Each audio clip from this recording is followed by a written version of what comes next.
Hey guys, welcome back. Thanks for hanging out with us at the after show. Man, what?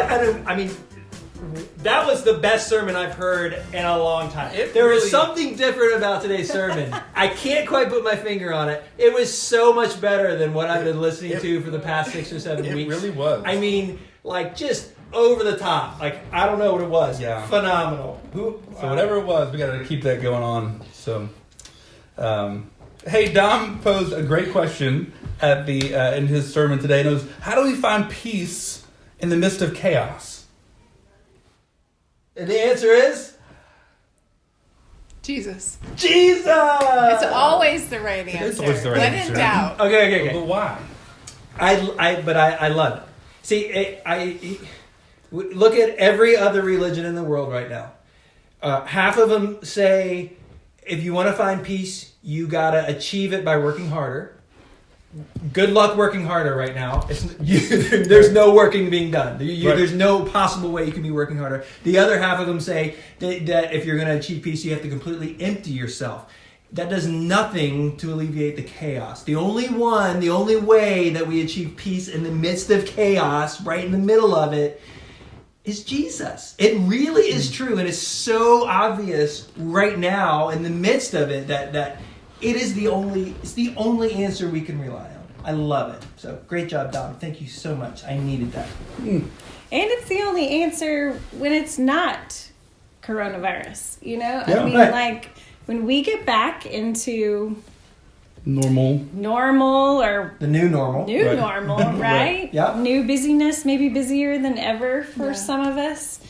Jesus is gonna be what keeps us in peace, in check. And I think I might be experiencing a little more chaos, thinking about going back into whatever life was than I am, or than I was before, or at the beginning of all of this. I don't know if other people are feeling that way, you know, like, what's life gonna be like now? And I need his peace more than ever, I feel like. Yeah. So I love that invitation that he gives us to, I don't know that he said it in this many words, but to reorient. Like when things start to get swirly around us, whether it's, I mean, you name it, and you know, it disorients us.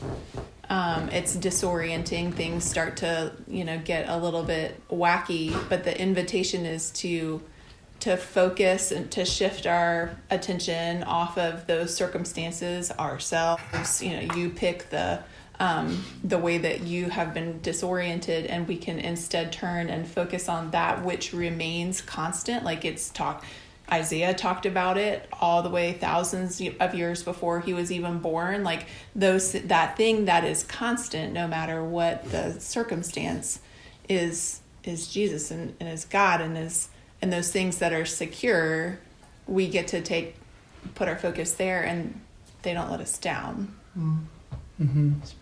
It's hope. It brings some hope and gratitude. He talked about that too. I think that's been something that I've really tried to be conscious about in this time, is what are those things that I'm thankful for? What are those gifts, however small?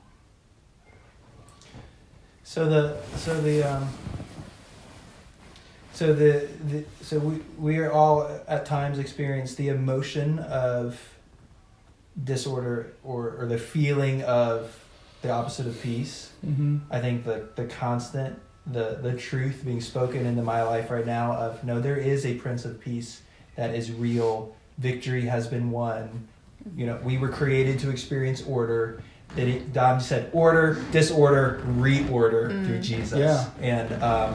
And that it is, he is making all things new. It is there to come back to that and to refocus myself in that truth rather than the crazy that I'm so tempted to allow for myself to swirl around is really important. Not only now, but 2 years ago when I experienced it or was feeling it, like the emotions that come up, or 2 years from now, whatever, like, right, you're right. Things will continue to come up. Circumstances come up. I'm not saying that those emotions are invalid at all. I think it helps me, and it helps, I think, all of us to ground ourselves in truth when those things are tempting to just take over our lives. Mm. One of the things that he said that I was taking notes, and I don't have my notes with me, but I wrote down is cool. I need to try that. 'Cause he was talking about like taking time at least once a week to kind of go through the highlight reel of the week with the Lord, and like remember your week, and like let Him kind of walk you through it, and like pause certain spots and be like, okay, where are times I was with the Lord and sensing His presence, where times I wasn't, and what was going on, and that just sounded like something for me that would be really fun to do, and like to ask the Lord.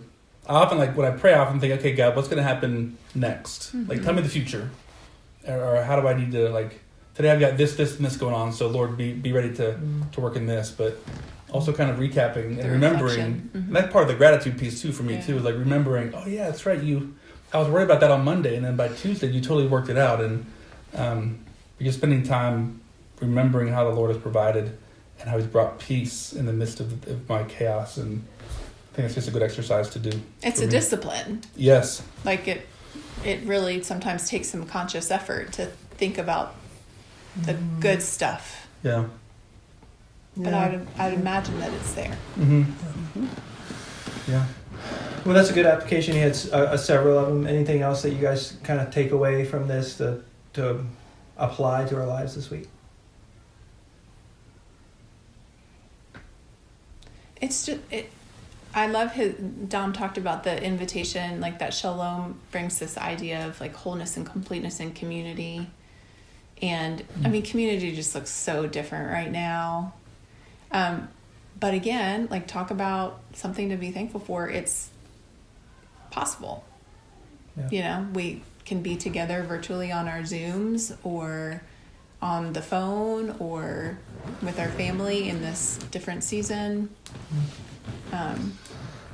There's an invitation there too. Even though it looks different, it doesn't mean that it's impossible.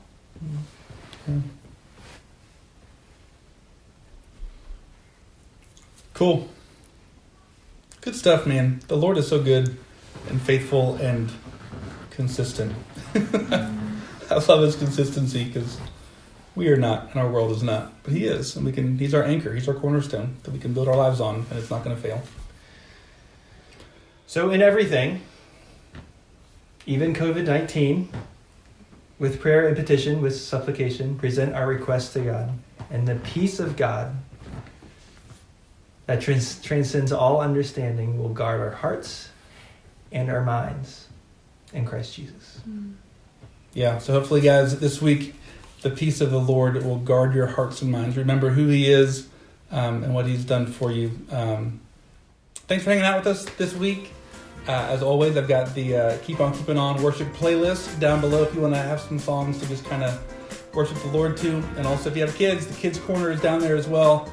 It's got like fun crafts now, and it's got kids songs on it and kids lessons. It's totally sweet, so my kids love it. So check that out too. And thanks for being with us. We'll see you next week. Take care.